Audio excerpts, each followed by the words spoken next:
For years, I was really miserable. And I was the guy that I could speak, I could talk.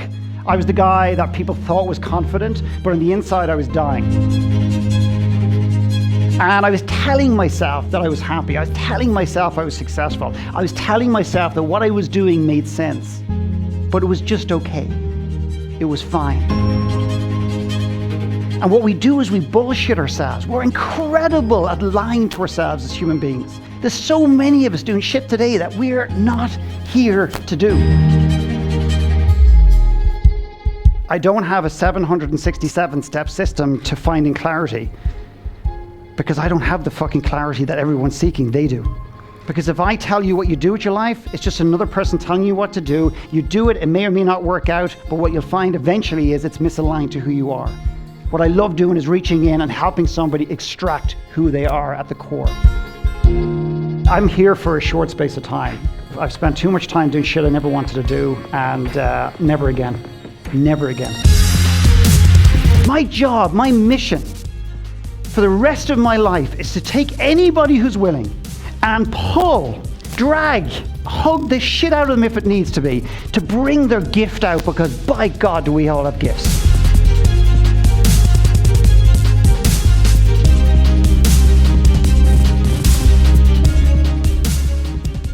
Now, let me tell you how I met Philip, and then I'm going to bring him up. I was at something called Masterminds Talks last year in April. I was in Napa Valley with about 150 very successful entrepreneurs. A lot of them became guests on London Real, like Esther Perel. Anybody see that episode? I met Esther there. I met Joe DeSena, Spartan Race. I met him there. I met a bunch of other people there. And Philip was there. And it was the second day. And again, there's a lot of kind of successful entrepreneurs, some internet marketers, TED speakers. And Philip comes up into the room, and he asked the room a question. And it just stunned the room. And he said, "What is your relationship with money?" That's what he said to them. And I've never seen such confident people just kind of go white. And it was fascinating to watch. I had never thought about that concept. And Philip kept going on, and he had these conversations with these people, and everyone was different. One person was embarrassed by their money. They felt guilty because their parents always had money and they hated it. One other entrepreneur stood up and said, "You know, I have an 8-figure business and I hate it. I hate everything about it." And everybody had their own slightly dysfunctional relationship with money. And so Philip, right away, I knew he was someone special. And I remember the final night, there was like a dinner, and I think Philip knows this story. I really wanted to go up to Philip and ask him to be on the show, but I was a little intimidated because Philip was drilling down into people, as Jem knows, and he was going to get into people. And I was just like, okay. So I introduced myself, and I said, "Philip, Brian Rose from London Real, and I had this show in London." And he was like, "I'd love to, Brian." And I'd be like, "What?" And he's like, "I'd love to." He's like, I feel your energy and I would love to be a part of it. I don't care if you've got 10 subscribers or 10,000. I was like, well, it's a lot more than that. But you know, he was just like, I'd love to, Brian. And that's how my relationship started with Philip. He came to London Real about a year ago, came on the show, and we had a special event at the studio, much like this, but about 30 people, and it was really powerful, and it really made a big impression. And so really happy to have Philip here tonight.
Thank you.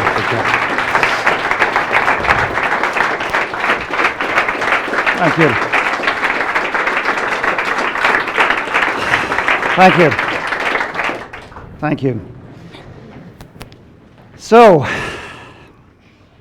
you ready? It's just you and me. So thank you, Brian, London Real. Thank you all for that beautiful welcome. Brian has said a number of times, even here this evening, that he didn't expect what's happened to happen. He didn't think this is where he would be.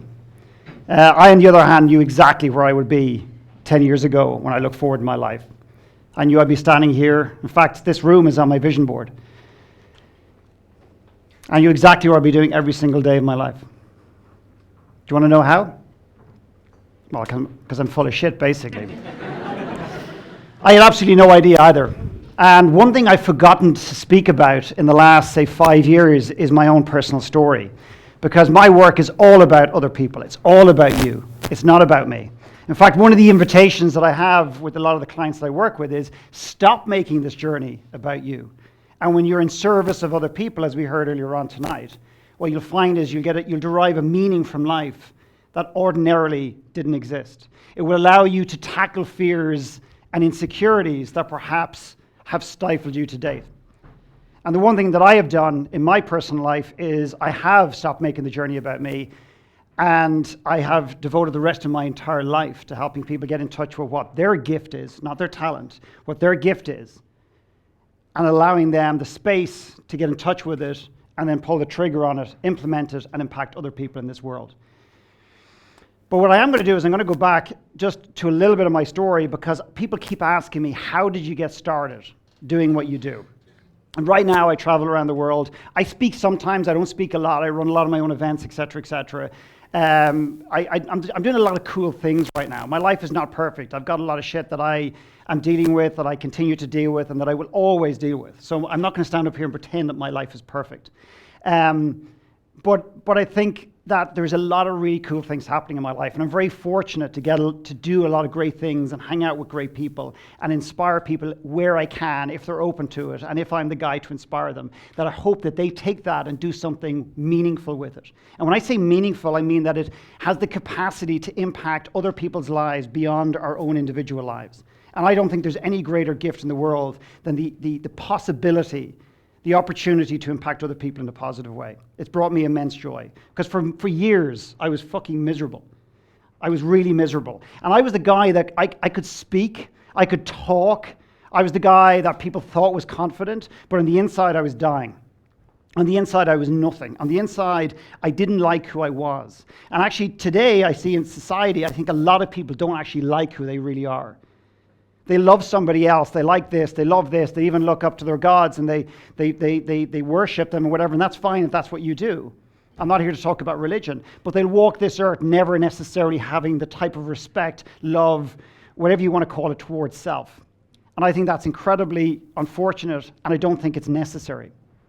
But one thing I wanted to share was years ago, I was asked to be a best man in a place called Dublin, which is not that far from here. And there's a little town just outside Dublin called Lucan. And I'll never forget walking into the room. So it was one of my closest friends asked me to be the best man. And I walked into this big ballroom, but there was an actual stage in the ballroom. At this stage, I think I was in the coffee industry or maybe the wine industry, kind of cool industries. And I was telling myself that I was happy. I was telling myself I was successful. I was telling myself that what I was doing made sense. But it was just okay. It was fine. But I wasn't alive. And what we do is we bullshit ourselves. We're incredible at lying to ourselves as human beings. In fact, the research that's coming out in recent years shows that we lie to ourselves so often. The research doesn't conclude why we lie to ourselves, and the scientists are fighting about that, that why that is. And quite frankly, I don't care. But we lie to ourselves. For example, there was a study done with a group of women. And those guys in the room, this is not just a women issue, it's a men issue as well. It's a human challenge. But this particular study they did, and they got a group of women together, and they got them to sketch the outline of their body shape. And these women sketched their bodies, and apparently very accurately. And then what they did was they took half the women away to one room, half the women away to another room, and this half discussed architecture and buildings, and this half read and discussed and talked about dating. They talked about dating. And they brought them back together again. They said, I want you to re-sketch your body shape. And the ones that I talked about architecture basically drew their body shape pretty much identical to the first drawing. The ones that had talked about dating took 25% off. They made themselves slimmer. Now, the study doesn't go on to explain why, but the study concludes that this is what happened. And basically, this is just one of many pieces of research out there in the world today that concludes that we as a human race are phenomenal at bullshitting ourselves. Now, maybe it's because we only use, 10% of our brain or 3%, depending on who you talk to. Thanks for the fuck for that. I hope we never get to a point where we're using 90% of our brain. Because as this man talked about earlier on, this to me isn't necessarily enemy, but this is the part of my body, part of my spirit, if you want to call it, that I don't trust. Since I started to get in touch with this, my intuition, my gut, whatever you want to call it, my life has shifted. Is it perfect? No. But as I've let go, and what I believe that study illustrates potentially, and here's the invitation to consider, is I think the women got attached to the outcome. They got attached to the outcome in terms of dating and everything else, and what it did was it distorted their reality. So I would encourage you to have dreams and aspirations, but don't get too attached to the outcome. Since I've let go of the need to get somewhere, the opportunities in my life, as the clip showed, are just showing up. I'll give you an example of this. Yesterday, there's a friend of mine, James Coulhaun, I think it's how you pronounce his name. He created the film Food Matters and the other film, Hungry for Change. He's an amazing guy, and I saw on Facebook he was in town, so I just reached out to him. And this is my life right now. And I said, James, are you in town? He goes, yeah. He said, where are you? I said, I'm staying down in Mayfair. He said, do you want to get together for lunch? I said, great. I said, what are you doing in town? He says, I'm making a new film. I said, who are you talking to? Who are you interviewing? He said, well, I did Djokovic, the tennis player. I don't know anything about him. I think he's Serbian. The tennis player last week, and I'm flying here and I'm flying there and whatever. And we got chatting about passion, and we got chatting about purpose, and we got chatting about what I believe the gift is versus the talent, which we might talk about tonight. And he said, why don't I interview you? So tomorrow morning, this is not planned at all. Tomorrow morning, there's a film crew coming to my hotel room, which is actually quite small, so I don't know what we're going to do, and they're going to interview me for this film. I'm here in London Reel, and when Brian came up to me, I had no idea what London Reel was. I had no idea who Brian was. I just felt there was this cool energy about Brian, and I felt that he was trying to do something to help other people, and I said, I'm in. And I'm not as attached to any desired outcome. So where am I going to be in 5 years? I have no idea. I just about know where I'm going to be tomorrow. And it's incredible, but it's intuitively led. It's not intellectual. So I'm invited to do this best man speech. I haven't prepared anything tonight, by the way, because we're going to have a chat, and I just decided just to get up and see what was going on in the room. And I get into this room, I'm thinking, oh my God, my worst nightmare. Who hates public speaking? Raise your hand. Right, the biggest fear in the world? Yeah? Yeah, the biggest fear ahead of being buried alive and snakes and spiders and death and all that kind of good stuff. But that's not actually what we're like. That's not enough for me to say that public speaking is the biggest fear in the world. Why is it the biggest fear in the world? To me, it's not about the standing up here and looking at an audience. I want to puke every single time. I wanted to puke back there. Thankfully, we're all looking forward. And after doing that jump and shit, I definitely wanted to puke. When I say shit, I don't mean it was bad. I just mean it was cool, but I still wanted to puke. But like, it's not about the fear of public speaking. The challenge is if you go a layer below that, it's like I'm afraid, like a lot of people, getting up here and saying something wrong or sounding silly or sounding stupid or being judged or whatever. So in other words, the fear really, for me, and I believe this to be the case for many, is the fear is not about public speaking. It's what does public speaking represent? And it represents this vulnerable place where I could make a fool of myself, and therefore I will not be liked. And ultimately, I will not and may not be loved. Now, my goal is not for you to love me. That's not my goal. My goal is to share my truth, and entirely up to you after that where it goes from there. Judge me, like me, hate me, whatever. I can't control that, nor am I going to try and control that. To me, it's not about the public speaking. It's about this fear that we won't be loved, we won't be seen, we won't be heard in this world. Yet that is the very fucking thing that we do every single day as humans, is we wear masks and we want often to hide from the world. We don't want to be seen. My job, my mission for the rest of my life is to take anybody who's willing and pull, kick, drag, coerce, hug the shit out of them if it needs to be, to bring their gift out, because by God do we all have gifts. And if I can play the tiniest role in that gift extraction process, so that person goes on and changes their lives, their family lives, breaks generational behaviors that have been around forever, goes on to change their community, goes on to impact their country, and maybe goes on to impact the world. That's pretty cool. I don't mean I'm cool, I mean it's cool to be a part of that process. And there is no one that I have met that doesn't have a gift. And often we're not in touch with it. We're unaware of it. And we often hide behind our talent. So if I'm a software engineer, I think that that's my mission in this world. I can only affect other people's lives through software. There's nothing wrong with doing that. In fact, it can be great. We need software engineers. We need people who write shit, whatever.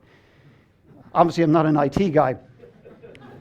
But is that it? My feeling is that, and my experience shows me there's a hell of a lot more to people than the talent, the things that they're good at doing. My wife, for example, and I've shared this a number of times, is an accountant, or was an accountant. Worst fucking accountant in the world. Not because she's bad with numbers, but because she was never destined to be an accountant. Never destined. That was what she thought. She came from poverty. She was brilliant with numbers. Her career guidance person said, yeah, you've got numbers, you don't come from a great place, your sister's an accountant, why didn't you become an accountant? And that's what she did. She literally resigned from being an accountant, gave up her degree, resigned, or whatever you do as an accountant, and she literally gave it up. There's nothing wrong with accountants, it's just it wasn't for her. There's so many of us doing shit today that we're not here to do. We were never meant for it. It's not our destiny, for whatever word you want to, it's not what we're here for. So I get on that stage and I swear to God, I just wanted to die. And in order to fill the gaps of this best man speech, in order to save myself, to keep myself safe, what I did and what a lot of us do is we stay busy. We get really busy doing shit because we don't want to stop and face the person in the mirror and really look deep inside. So what I did was I had it all planned. I was going to be funny, I was going to do slides, I was going to hammer my friend, be nice to her, all the typical things that you try to do at a best man speech and everything else. And I remember just getting up there and starting and I go, fuck this. There's some shit I want to say about my friend. The stuff that his family have never said about him. In Ireland, you only tell somebody you love them when you're drunk, typically. And then you hope you don't meet them on the street the next day. And if you do, then you talk about soccer and let's hope we don't remember that whole thing happening. And I said, fuck this. And I just literally let go of all the script, trying to be funny, trying to be this, trying to be the man, trying to look good. And I just spoke from here. I'll never forget the feeling. I don't know how good or bad it was. And I spoke my truth as honestly as I could. And apparently behind me, the top table was behind me, there was carnage. His mother was bawling, his fucking dad started crying, then his wife started crying, which is a disaster because her makeup started running. And I wasn't trying to make anybody cry, I was just trying to speak my truth. At the very end of the talk, I got a standing ovation. And some people might say, oh, wow, that must have been cool. No, I wanted to die. I wanted the ground, I wanted an exit out here, and I wanted to disappear. I was so embarrassed. My intent was not to take any attention. That wasn't my intent. My intent was to get up, speak my truth, and let it go. And I came off the steps, and people were hugging me. People were crying. There was carnage. It was kind of a semi-disaster because they weren't even drunk at this stage. And this guy walked up to me who I'd never met before in my life, and I've never met since. And he walked up to me, and there's tears rolling down his face, and he puts his arms around me, and he said, if I ever get married, will you be my best man?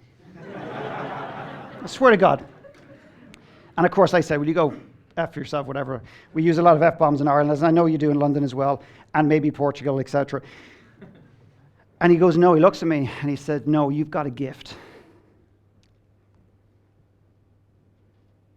Now, I don't think a gift is something that we should analyze ourselves. I don't think a gift is something that we should necessarily identify and tell the world. I think it's for the world to see it in us if they see it at all.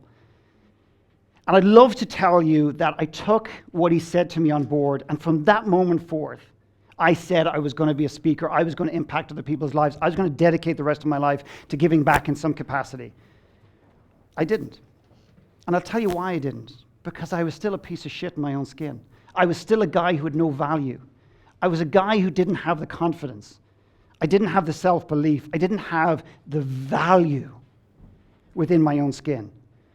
So anybody can tell you anything. If you pull up a stool here and you get somebody who doesn't like their body, they're too fat, they're too thin, or whatever you want to call it, and you get the whole population of London to go up these stairs, stand in front of them and say, hey, you're not just not overweight, or you're not just, you're beautiful. And your body is perfect. And they keep going, and they go on for weeks and weeks and weeks and weeks and weeks. And the final person disappears, and the carpet is worn, and you've got blisters in your hands, the person sitting here, because they've been shaking every hand. And everybody disappears, and that person sits there, and finally, intellectually goes, maybe I'm beautiful. Maybe I'm not fat. Maybe I'm not too skinny. But there's every possibility they go to bed that night, and they wake up the following morning and go, yeah, but I still feel ugly. I still feel unworthy. I still feel a lack of value. When you shift the value proposition within a human being, when they shift it themselves, everything in their lives change. When I work with young people, we work on nothing other than self-esteem. Because financial literacy, geography, biology, all those sort of things, great, they might be useful in the future. Algebra was one of those classics. I still use it today. And that was a joke. Got to work on the jokes. Okay. But when you work on value and you help a young person shift their value proposition within themselves, they're going to be set for life. They're not going to be perfect, but they're going to be set for life. I work with people who have got more money and wealth than they ever will need in their lives. I work with successful business owners and athletes and different people, and it all sounds kind of sexy, and maybe to some extent it is. And I work with everyday individuals who are trying to get their shit together, trying to create a more meaningful life. And I'm telling you one thing, there is no difference in any of them, and they all deeply struggle with one thing, and it's value. Value in themselves. And it absolutely inhibits everything. It inhibits not just their future, their life, what they do, what they don't do. It actually inhibits the dream to begin with. Because if your value is, let's just say, here, you're only going to dream to here. That's as far as the dream goes. It might pop its head out, but you go, no, I'm not good enough. No, I can't do that. I don't have this, I don't have that. Now I can see why Brian, for example, he tells you about the stuff, but he was lucky. He had the money to do this. He worked he must have had money. He had a runway. He would whatever. He got a few breaks. Oh, he can talk and he can dress, whatever. And I don't mean it's not to take away from Brian at all, because that's the opposite. I'm not saying he had no money, but it's the courage to step out. And I think often people say it's the fear of failure. It's the fear of becoming beautiful or brilliant or fantastic or whatever. No, fear is way overrated. I'm getting bored of hearing about fear as a reason not to do things. And I don't mean to be derogatory or condescending to those of you in the room that genuinely experience fear like I do every single day in my life. But we've never had more information, more science, more podcasts, more books on how to eradicate, how to get rid of, and how to manage fear ever before, and it's not working. I don't think it's working. So maybe there's something else. I think the fear will always be there. So what I do with fear is I get to know it, I get to understand it, I get to do a deep dive. I pull up a chair and I look it in the eye and I become comfortable with that fear. But the one thing that I did was I started working on my value, my own value proposition, and why I didn't like who I was, why I didn't think I was good enough. And I'm not talking about an intellectual understanding, because I could have created affirmations and told myself that I've got value. I could have said that 50 times a day. But it wouldn't have worked because I didn't feel it. And when I started to do the deep dive on my own personal narrative, my own personal story, getting in touch with the shit that was really going on in my life, the things that I was ashamed of, the anger that I was carrying, and so on and so forth, it started to dissolve, and I started to find this space and saying, actually, you're not bad, McKernan. You're not a bad person. I went to my own mother and I wanted to change my name. Not because I didn't like the name Philip, it's because I didn't like who I was. And then I got lost in the doing. I said, if I do something cool, if I do cool shit, if I make great money, then I'll feel great and good about myself, my own skin. And that didn't work.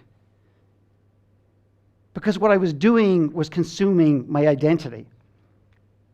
And in recent times, I've been working with the US military, not because I stand for or believe in the US military as an entity and what they do necessarily, but they have this big issue going on with transitioning soldiers. There's 22 soldiers a day killing themselves when they leave the US military. And I'm in the Pentagon at this big meeting, and it's all quite serious, and they're talking about this huge military issue they've got. And I said, guys, this is not a military issue. This is a human issue. This is an identity crisis that's facing everybody today. And I love Brian's question, like, who are you, not what you do? What you do should be an extension of who you are, but it shouldn't define who you are. And the problem today is we're losing our identity. We're diluting it in the things that we do every single day. And it shouldn't define who we are as an individual. The mother that waves goodbye to her child when he's 18 or she's 18, they go off to college, closes the door, looks in the mirror, and goes, and who are you again? The man or woman who sells their business or contemplates selling their business because they know it's not aligned, find any way, shape, or form to justify that the price is not enough, the timing's not enough, the market conditions are not perfect. Not because they're genuine concerns. To some extent they are. Generally, it's because if I do sell it, who am I? Who am I going to be? How do I reinvent myself again? I'm known to be the such and such guy or such and such girl.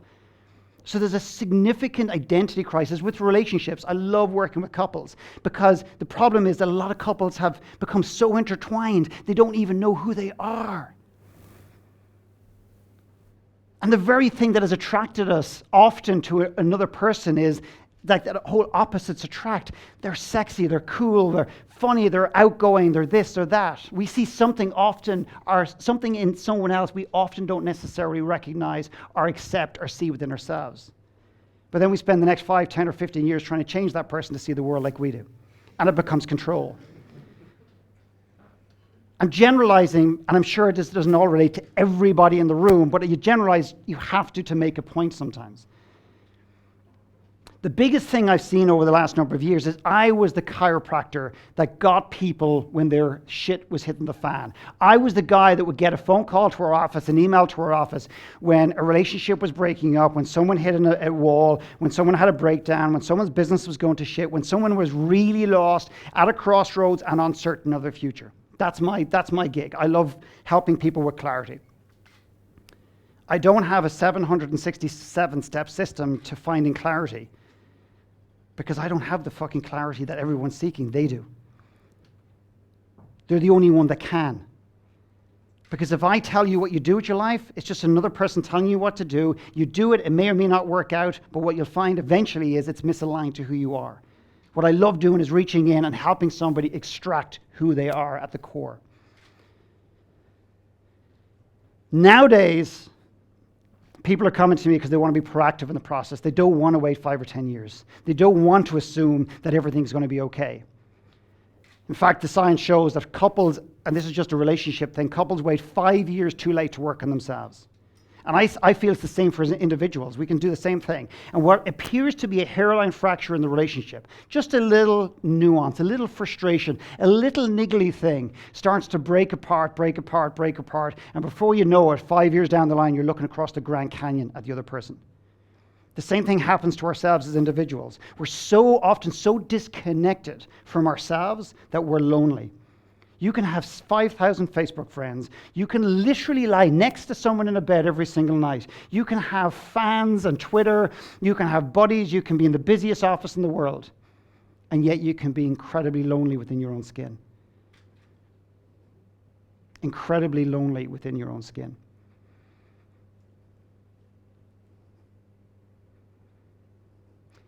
The saddest thing in the world for me is people not necessarily seeing their greatness.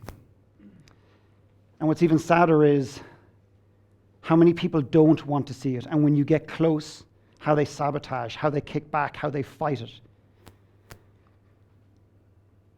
Our own individual stories are the most magnificent stories in the world.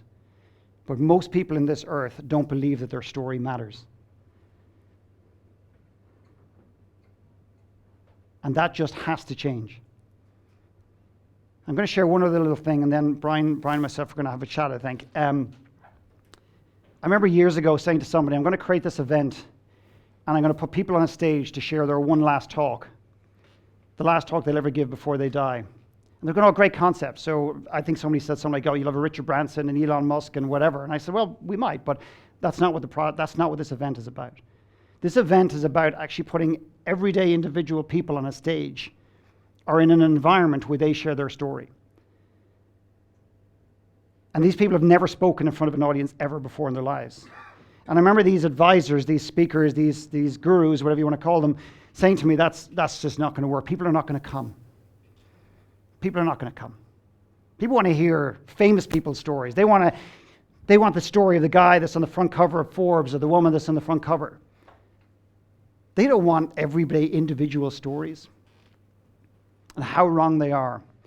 And I remember the lady that showed up one day, she's about this size, Bev, little Bev, who must have the size, her heart must be the size of a rhinoceros. I use rhinoceros because I think they're big and they must have big hearts. But this woman is just like a walking heart.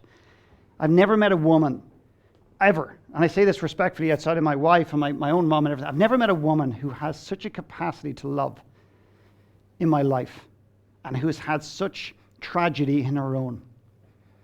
And I remember coming to this event, and I met her for a weekend before with the speakers, and she said, you had to come with a one last talk, and then we'd work on the talk, and then you'd leave with hopefully the talk that you were going to give. And she turned up, and in front of the speakers, she gave this 15-minute one last talk about the Aboriginal community, the First Nations community, and the atrocities that happened to them in Canada. And while it's a wonderful talk, and it's a wonderful cause, and it needs to be talked about, and she was somewhat passionate about it, I said, that's not really what I'm looking for. What I'm looking for is your truth, your story, a part of something you have personally experienced.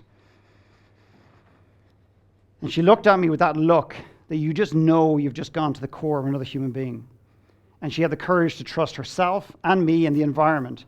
And she stands up and tells a different story about the day she comes home and found her own son who had just taken his life with a gun.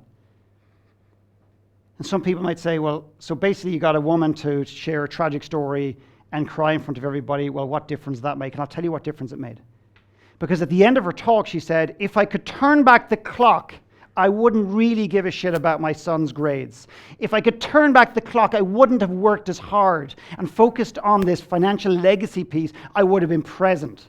I would have been there. If I could turn back the clock, I would have turned my phone off more. And when I lost my phone, for example, maybe I wouldn't have replaced it so fast, but I appreciate you needed to get here tonight.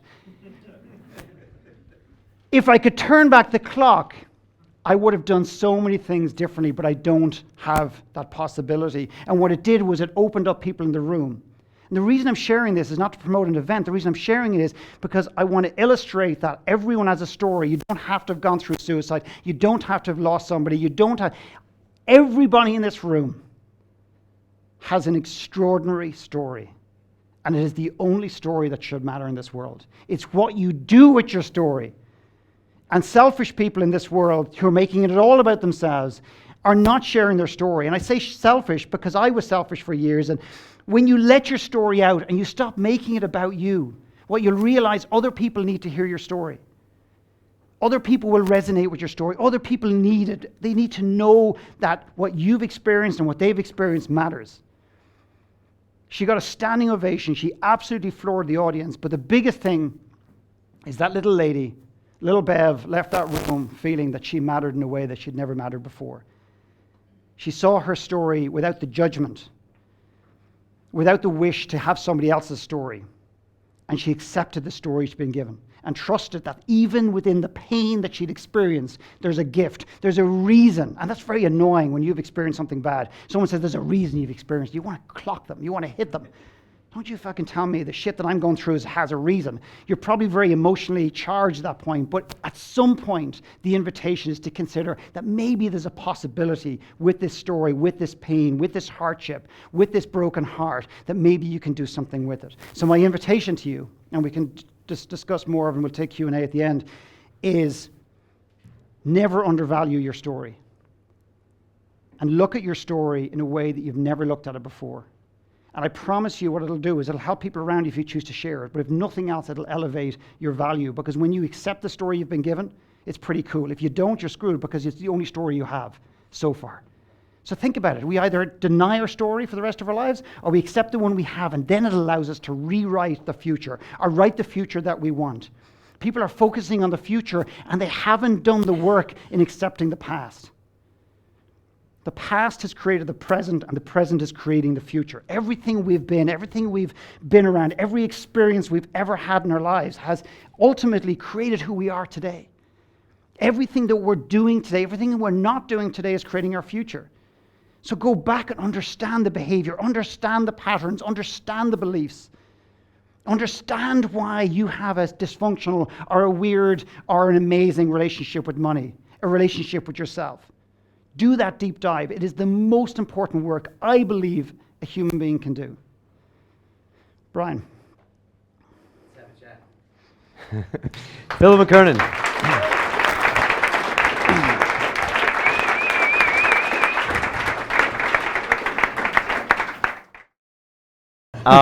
Wow, thank you so much, by the way.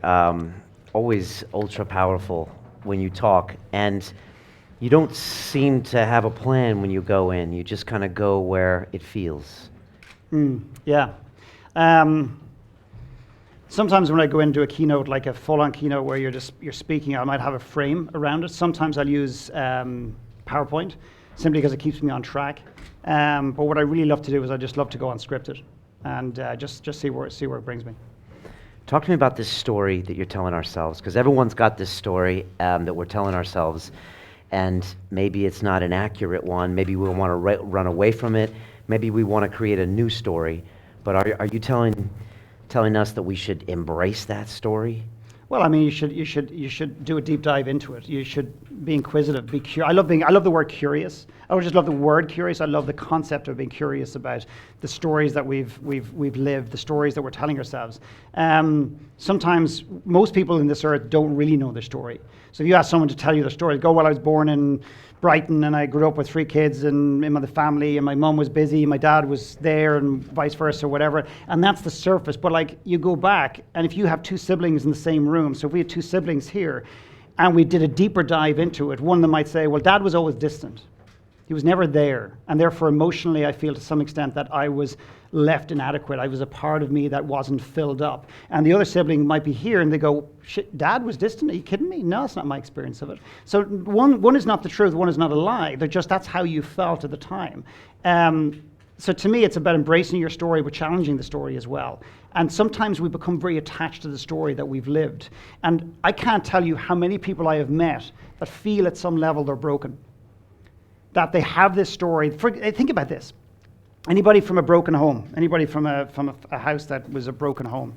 Okay, no worries. I'd ask you just to reframe the broken home piece. And I just think that if you, and some of you may not agree with this, but if you dig down deep enough with an individual who comes from a broken home, which is a term I really don't like, and you look at, there's a part of them feels they've come from a broken place and therefore they're partly broken.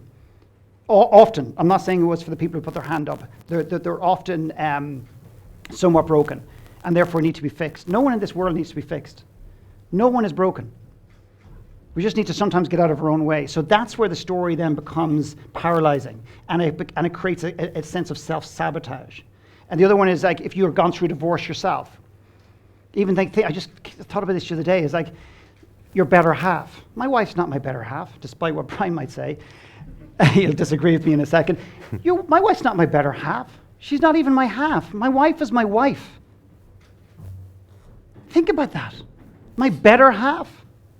And let's just say she leaves me, or I leave her, or she gets hurt, or goes away, or whatever. I haven't just lost a half of me, I lost the better half, so I'm screwed. The shit we say to ourselves, my wife is not my better half. I don't need my wife. I want her, but I don't need her. One of the biggest challenges in relationships today is that we are so reliant on the other person to make us happy, to elevate us, to do this, to do that. You need them too badly.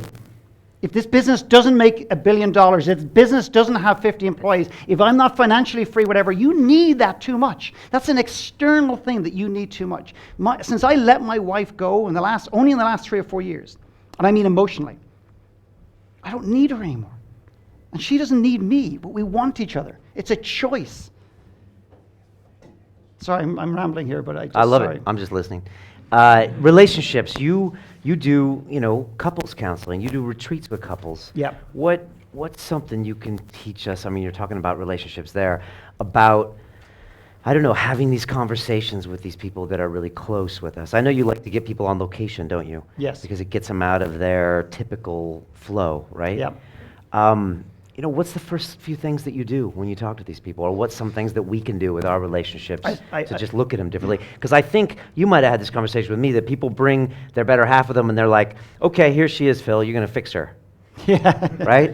Okay, honey, we're going to go this, and they're going to sort you out, right? Yeah. Does that happen a lot? A lot. And I also get, more so the men, wanting to send their wives to a retreat with me. I'm going to send my wife, I'm going to send my girlfriend. Now, it happens both ways as well. I often meet a lot of people go, fuck yeah, if you could just meet my brother, if you could just meet my mother. And often they're the person that really needs the work the most. But going back to the couples thing, if I could share one thing that I would recommend every couple to do, is like when I get them in a room, I split them up. I don't mean in terms of their relationship, I break them up. And I get them to do a deep dive into their relationship to relationships. So just bear with me in case it sounds odd. And they're going, what are you talking about? So say, when you grew up as a kid, what did you witness? What did you feel with your parents? What did you experience? How did they react to each other? How did they interact with each other? How did they speak to each other? Were they loving? Were they caring? Did your dad love what he did professionally? Your mom love what she did professionally or at home or whatever it happens to be? And they start doing a deep dive into so you split them up. They think they're coming there, and what happens is they come with their laundry list of the shit they want to change in their partner. Well, he leaves his socks on the ground, he leaves his underwear here, he doesn't tell me he loves me anymore, he doesn't send the flowers, she doesn't this, whatever. And they come with this laundry list, whether it's written or whether it's held in their head. And when you split them up and they do a deep dive, and I say deep, I mean it's relatively deep, sometimes in some of the experiences very deep, and into their relationship to relationships, and they start to see the nuances of how their parents were, and therefore that was ultimately their classroom. That was their classroom. Every single day. And they start to go, Jesus, I never thought about that. And we often defend our parents and defend our moms and everything else. And the minute we go, oh, well, they did the best they could. The second we say that, we've just shut down the awareness piece, the possibility to learn something about your childhood, about your relationships, about your existence that previously has held you back. So I get them to just let go and say, well, Dad actually was very angry. I don't know why he was angry. And they start thinking about this, and they start getting in touch with their story. And sometimes it's sad, sometimes it's beautiful. And then they come back together, and they start sharing. Well, and it's very much you're sharing, the other person has to listen. And they're sharing parts of their childhood in the context of relationship, the relationship to relationships, that their partner never knew about. Yeah. So, for example, my wife, every time that I would raise my voice at home, she would get defensive. And she would shut down. And she would say, it's your tone. Okay? The problem is your tone. And eventually then I worked on the tone, tried 7 different tones. And eventually I just sat her down one day, and I say this very respectfully. I love my wife, okay? But I can be a little bit polarizing. I can be a little bit out there, a little bit in your face. It's not my intent to be rude or to be sexist in any capacity. My wife would kick the crap out of me if I step out of line, I promise you. And I just said one day, I sat her down, I said, fuck the tone. I said, this is not about tone. There's something else going on here, because I'm telling you one thing, it ain't the tone. I've tried every type of tone. And maybe it's the F-bomb, but I tried it without the F-bomb, with the F-bomb, everything else. And she finally sat down, and we got through that. The competition bit? He said, she said, we got below that. And she opened up to me, and she said, when I grew up, there was never an argument in my home. And I, like most people would say, there must be a couple. She goes, Philip, Never. Not one single argument, which tells me a lot about the home. A lot of truths were never spoken. A lot of emotion was contained. No one ever spoke really how they felt, and sometimes we manipulate by saying, this is what's on my mind, but they didn't share their truth emotionally. The other thing is that she never heard a raised voice. So the minute I raise mine, it could be slightly, she gets defensive, she gets scared. So that's suddenly something I understand about my wife. So what ends up happening is the competition, the laundry list, over the weekend or over the few days is replaced by compassion and an understanding, saying, now I know why you leave your underwear on the ground. I'm being silly a bit. Because your dad did it. Because that's all you knew. Continue watching this fascinating conversation for free by clicking on the link below to visit our website, and I'll see you on the inside. Don't ever settle. Ever settle. Continue to strive. Obviously allow it to be and to exist, but continue to grow and ask those questions. Can you do it on your own? Yes. My high advice is to always seek counsel, not just because that's what I do. I would say that to anybody, my own wife included. I would say, go and find someone to support you, challenge you, what you're doing in this room. We give ourselves what we feel we deserve. It's a quote, it's a saying. We give ourselves what we feel we deserve. So if you're in a relationship that's not serving you, with respect, you can do two things. You can blame the person, or you can take the responsibility and say, at some level, I'm allowing this to happen.